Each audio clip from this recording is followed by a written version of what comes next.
Now, before I go into the habits, I would like to stand back and look at the basic structure, the basic framework of the 7 habits as a whole. You see, they're organized in a particular way for a reason. They're all interrelated. In fact, the relationships and the sequence among the habits are the key to their overall power. To help us visualize the sequential and progressive nature of the 7 habits, I'd like to use a simple diagram I call the maturity continuum. Maturity refers to a process leading to growth and development, and continuum refers to the continuous, incremental nature of growth and progression. If you were to see a maturity continuum line from low maturity to high maturity, there would be 3 basic levels to it. The first level is dependence. The second level is independence. And the third and the highest level is interdependence. Let me define these 3 terms very briefly. Dependence basically means you need others to get what you want.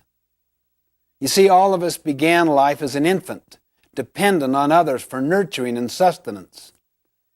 I may be intellectually dependent on other people's thinking. I may be emotionally dependent on other people's affirmation and validation of me. Dependence is the attitude of you. You take care of me. You come through for me. Or you don't come through. I blame you for the results. Independence basically means you are pretty much free from the external influence, the control, and the support of others. You think, you act for yourself. You're validated from within. You're inner-directed. You're self-reliant. You get what you want through your own effort. Like dependence, it is possible to be independent in various areas, physically, financially, intellectually, emotionally, while not being independent in other areas. Independence is the attitude of I. I can do it. I am responsible. I am self-reliant. I can choose. True independence of character empowers us to act rather than to be acted upon. It frees us from our dependence on circumstances and other people. It is the avowed goal of many individuals and also many social movements to enthrone independence as the highest level of achievement. But it is not the ultimate goal in effective living. There is a far more mature, more advanced level. The third and highest level in the maturity continuum is interdependence. If people were interdependent, what would they be? They would be very much like a marriage, a family, an executive team where they need to cooperate together in order to accomplish what I want, what you want, what we want together. In fact, we live in an interdependent reality. Interdependence is essential for good leaders, good team players, for success in marriage, for family life, and organizations. Interdependence is the attitude of we. We can cooperate.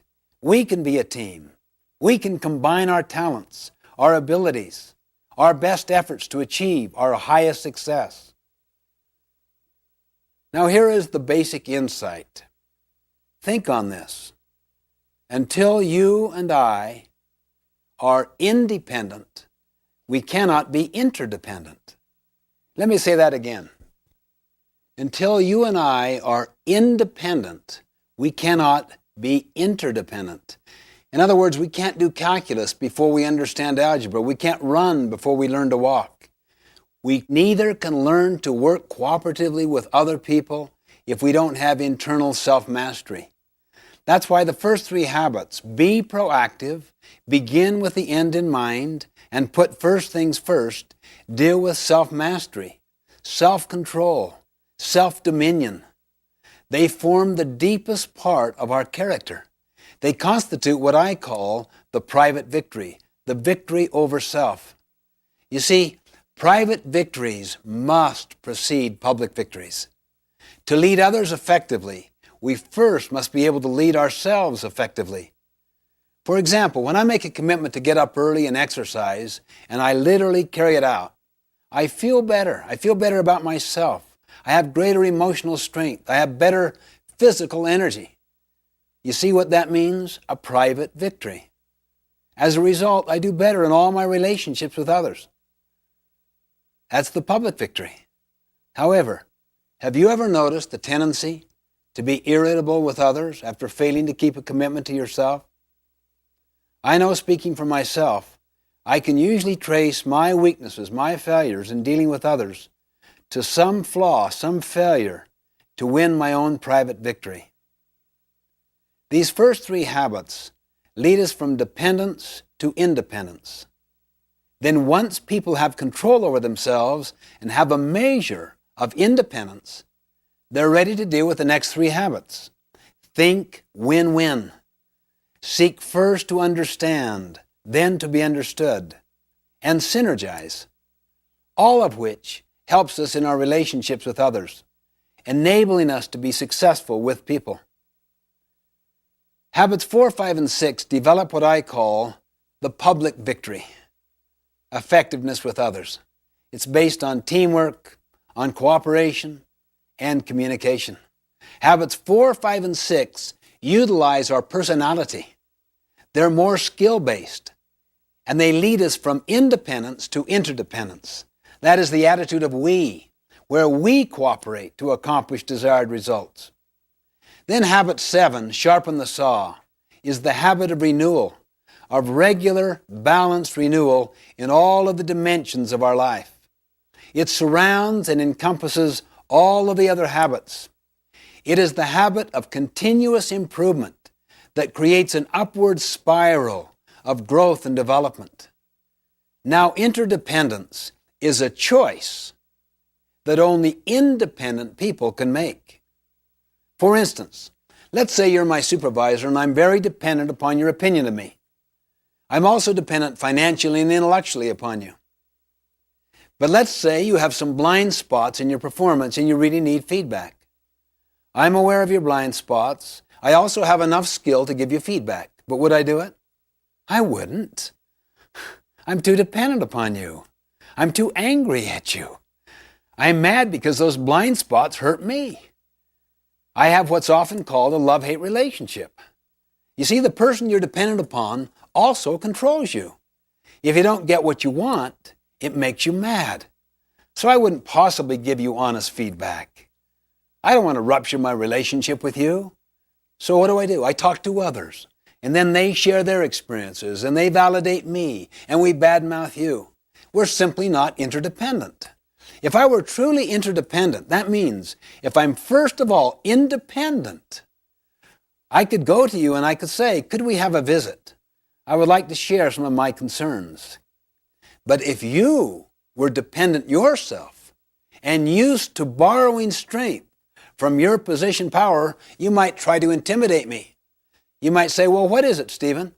Let's get to it right now. What are your concerns? On the other hand, if I'm emotionally and intellectually independent from you, I could be courageous and kind at the same time. I'm patient. I don't give up, but I don't give in. I could say, we need a little more time where we're not going to be interrupted. Let's do it at our mutual convenience. You would sense that you're dealing with a person of integrity, of power, of strength, of courage. You would also know from my professional development opportunities and the way I have exercised them, I've got about 10 other jobs I could go to at any time.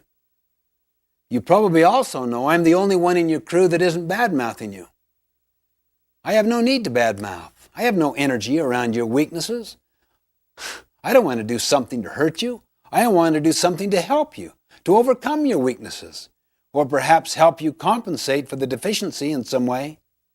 So I'm most positive person on your entire team. I'm almost indispensable to you. Now, the first three habits develop that kind of strength, courage, and capacity. The next three habits Help me know how to work effectively with you so that my strength does not intimidate you. I can empathize with you. I can read the needs of the situation and figure out the best way to make the presentation so that the two of us can cooperate together and solve the problem. You would see me as the best source of problem solving on your entire team. Interdependence is where real freedom is. That's where excitement is. That's where adventure is. Their very best comes to the fore. That's the maturity continuum, the adventure of building powerful, interdependent relationships, interdependent teams.